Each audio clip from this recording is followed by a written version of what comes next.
There are many healthcare challenges for the US in general. There are many healthcare challenges for our aging population. But I want to talk specifically about one area that I know the most about from experience, and that is long term care. What happens when you turn 70, 80, 90, 100, 50, it doesn't matter. Whenever you are no longer able to really care for yourself in a safe way, what happens? Well, most people, and I was this way for a long time too, think that when we get old, I use old kind of loosely because that's subjective. When we become an older person, that we'll have health insurance, Medicare. If we're a veteran, we think, well, we'll have the VA behind us, and our families will take care of us. Or if we have to go to some sort of long-term care facility, commonly known as like a nursing home, then all of that insurance will pick up the bill. That is not the case at all.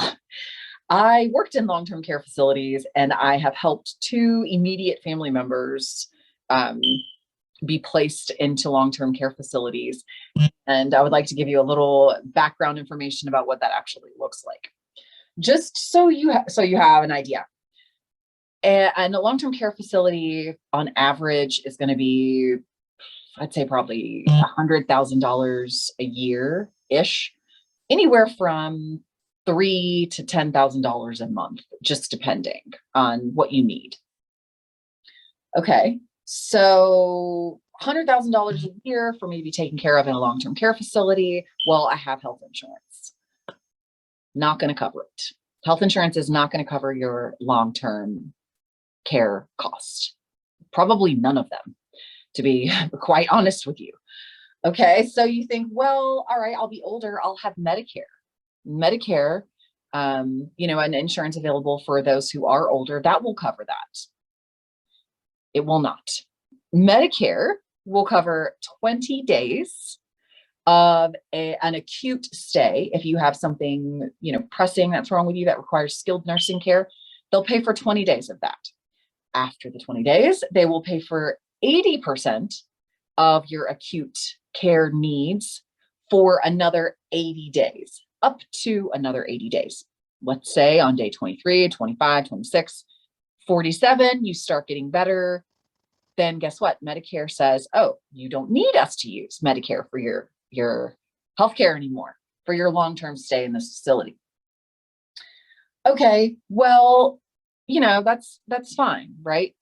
We think, well, I could get on Medicaid. Medicaid in, at least in Georgia, but is also a sort of even if it's called something different, is available to everyone, within the US, if you make below a certain income or you have below a certain amount of wealth. In Georgia, to qualify for Medicaid, which would cover those long-term care expenses, if me, you, grandma, or mom and dad has to go to a long-term care facility, Medicaid will not cover your long-term care if you're making over around $20,000 a year. Okay, so maybe I'm only making, $15,000 a year, but I own a house and a car and some land. Then Medicaid will say, no big deal, we will cover you. But about that house and about that car, there is a potential for those to be taken by the government in order to pay for your care. So if you've worked your entire life, you work, save, maybe you've saved $300,000 and you've got a $300,000 house and a $50,000 car, and you really feel like you have done well for yourself to set yourself up for old age. If you're sick for more than 20 days and need care, you are going to have to start dipping into the money that you have worked for. That's just a fact.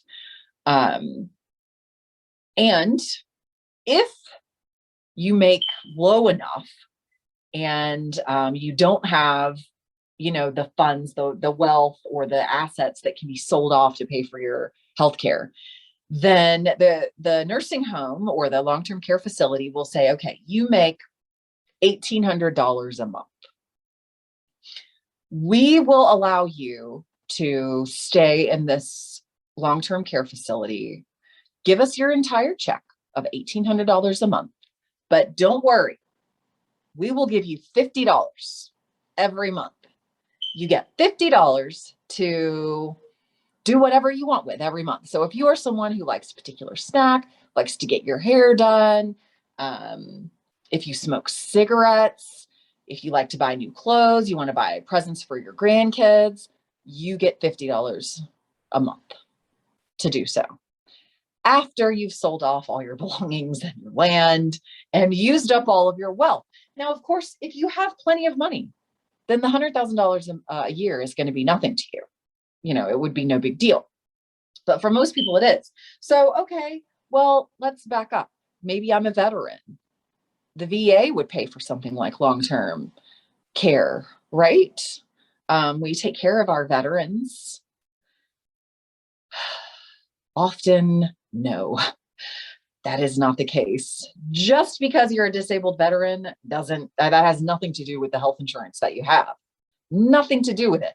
It does afford you opportunities to get health insurance that would cover some of those costs, but only if you can prove that certain disabilities that are directly related to your stay there in the long-term care facility happened while you were in combat. And even then, it may not be covered. So if you plan on taking care of your family members at home, then maybe you have nothing to worry about. Except, you know, for me, I'm almost 40. I work full time. I have 3 children. My parents are late 70s. When one of them becomes disabled, they live an hour and a half away. I don't have a spare bedroom. I don't know what's going to happen, but I imagine that the money that they've saved their entire lives, my dad working a blue collar job his entire life, saving, buying himself anything super fancy. My mom sacrificing her career to stay home with family and keep house. I imagine that all of their savings will go towards their healthcare towards the end of their life. So when you're reading about problems of the aging and it seems like maybe it doesn't have anything to do with you. Maybe it feels irrelevant. You know, why is this? What difference does it make?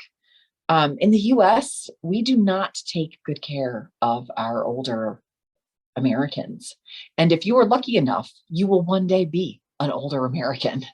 So if it seems like this doesn't have anything to do with me, I urge you to pay closer attention, because the social movements that are happening to change these things, to make sure that you have Social Security, to make sure that you don't spend every dollar you have on your healthcare when you become ill later in life, they are relevant to you. And if they're not now, they will be very soon.